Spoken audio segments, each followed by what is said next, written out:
وہ برہ بن گیا، جو برہ قربان ہونے کے لیے اس قربان گاہ پر پتھروں پہ بیٹھا ہے، اور پھر وہ وہاں قربان ہو کر اپنے بدن، جان اور روح کی قربانی دے کر جی وہ خدا کو پکارتا ہے، اور پھر خدا کی آگ نازل ہوتی ہے۔ Oh, praise the Lord.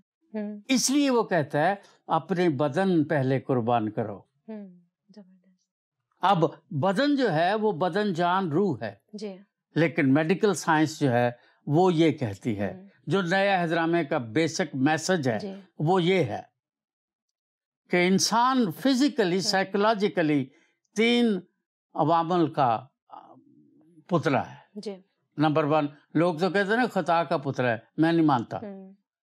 Medically انسان 3 بنیادوں پر کھڑا ہے۔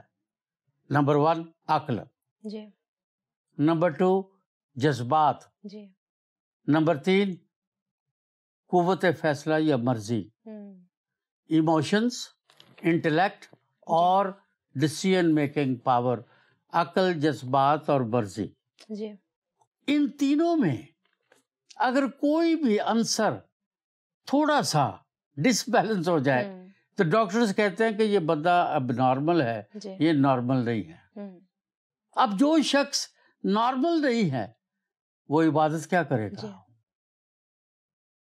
اس لیے پولس کہتا ہے کہ میں روح سے بھی گاؤں گا اور دل سے بھی گاؤں گا، یعنی عقل سے بھی گاؤں گا، جذبات سے بھی گاؤں گا، اور اپنی مرضی سے، اپنے ارادے سے، اپنے استحکام سے بھی گاؤں گا، اور جو گاؤں گا سوچ سمجھ کر دل سے اور روح سے گاؤں گا۔ آمین۔ یہ عبادت ہے۔ بے شک۔ لیکن وہ کہتا ہے اپنے بدن کیا کرو؟ نظر کی قربانی کرو۔ نظر، جی وہاں پولس نظر کی بات کرتا ہے۔ نظر جو ہے فریحہ، اس کو اگر آپ احبار کی کتاب کے 2 باب کا مطالعہ کریں تو جو اس کے اجزاء وہاں پر لکھے ہوئے ہیں، ہاں جی اس میں نمبر 1 ہے میدا، اور یہ بے خمیرہ ہونا چاہیے۔ نمبر 2 ہے زیتون کا تیل، جی نمبر 3 ہے لبان، جی نمبر 4 ہے نمک، جی نمبر 5 ہے شہد۔ اس لیے یہ ساری چیزیں اور میدا، یہ 5 چیزیں بے خمیری ہونی چاہیے، اور یہ وہ 5 پتھر ہیں جو داؤد نے اس وادی سے چن لیے تھے۔ چکماک کے سفید پتھر۔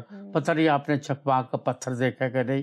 میں نے دیکھا ہے۔ جی چکماک کا پتھر انتہائی سفید ہوتا ہے۔ جی اس نے وہ 5 پتھر چن لیے، اور ان میں سے ایک ہی پتھر کے ساتھ جاتی جولیت کا کام تمام کر دیا۔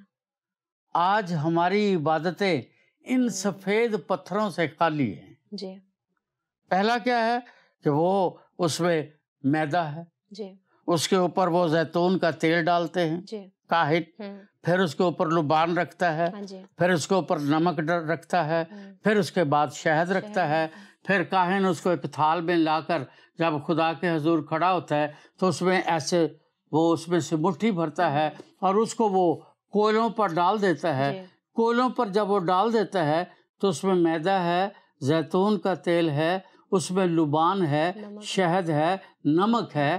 وہ ساری چیزیں جب آگ پر ڈال دی جاتی ہیں تو پھر وہاں سے جسے کہتے ہیں راحت انگیز خوشبو کا دھواں اٹھتا ہے، جی اور یہ واحد قربانی ہے جس کا اسی وقت آپ کو جواب ملتا ہے۔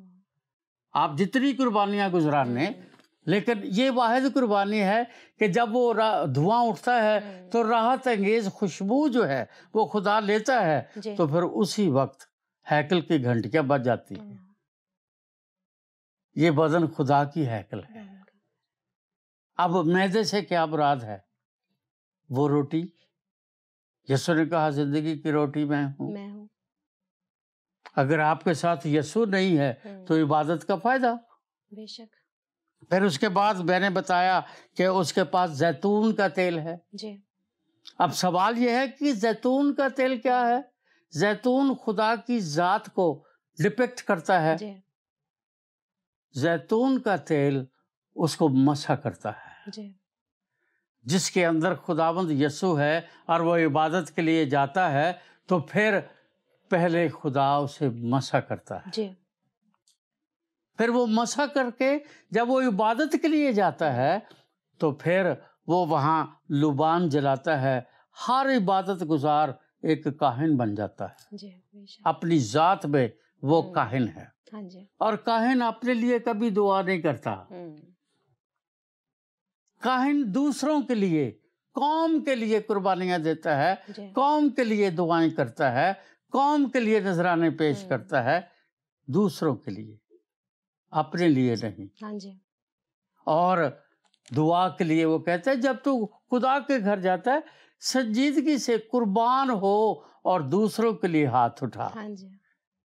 یہ کوئی دعا نہیں خداوند تیرا شکر کرتا ہوں تو نے مجھے آج زندگی دی، تو نے مجھے کھانا دیا، جاب دیا، تو نے مجھے یہ کیا، وہ کیا، فلانا کیا، اور پھر کہنا کہ اگر میں نے زیادہ مانگا تو اس کو کم کر دے، میں نے کم مانگا ہے تو اپنے پاس سے ڈال دے.